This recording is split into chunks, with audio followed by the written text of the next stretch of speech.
podcaster who has now called for the military to assassinate former President Barack Obama. Here it is. Get the military, whatever few are left that are going to side with the people that are standing there holding candles and banging pots and pans and expressing the will of the people.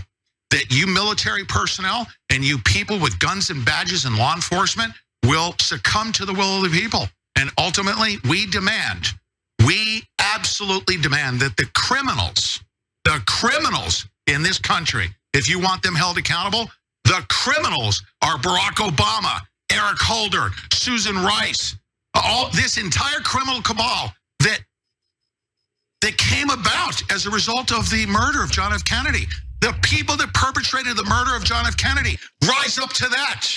Military, join us and put all of them up against a concrete wall, just like Ceausescu, and do what we must do to save not just our country, but the entire world.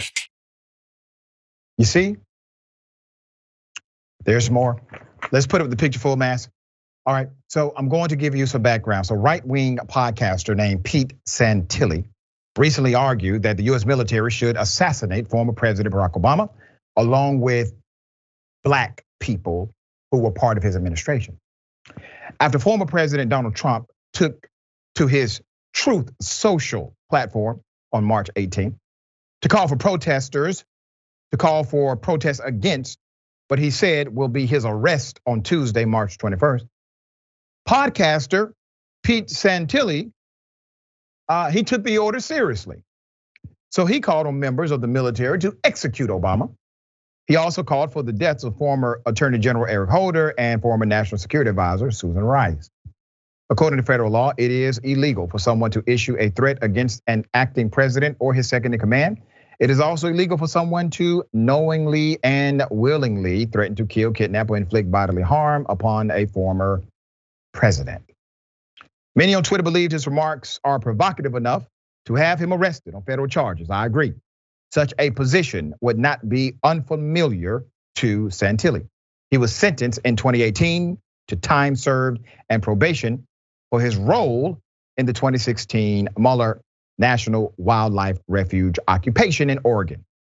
Santilli's involvement in that standoff between far-right activists and federal law enforcement came 2 years after he was involved in the 2014 Bundy Ranch showdown, for which he also faced charges before they were dropped. Of course, Santilli isn't the only Republican against Trump's supposed arrest. House Republicans are also protesting Trump's indictment and possible arrest.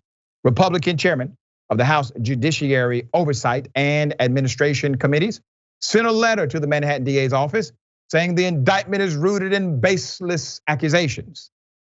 But there are two things happening here. Number one, the American government is well aware of this dangerous individual who so happens to have a podcast. Continuing to issue threats, has actually delivered on some of those threats in his previous engagements. That's one thing. The other thing is this. The Congress, the Republicans in Congress, while they're sending letters to the Manhattan DA talking about this is a political prosecution, please understand those same members of Congress are going to investigate the Manhattan DA, are going to look at funding of that particular DA's office from the federal government. They already want the man to testify under oath for misconduct. That is utilizing your political position in order to engage in what should be a legitimate investigation, but it is not. Gentlemen, it is not the Manhattan DA who's playing politics, it is you. All right, Jeff, thoughts here. Yeah, it's not lost on me that he's asking for the military and law enforcement to do what he deems to be pro-America, when in reality, it's very anti-American.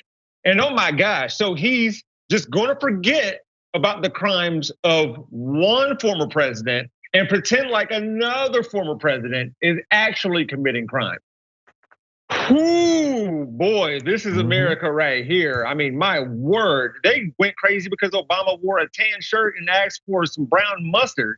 And all of a sudden, he's a criminal when the actual former president, who has committed multiple crimes, never mind. Yeah, he's clearly racist and he's clearly signaling what America has either always been or has become.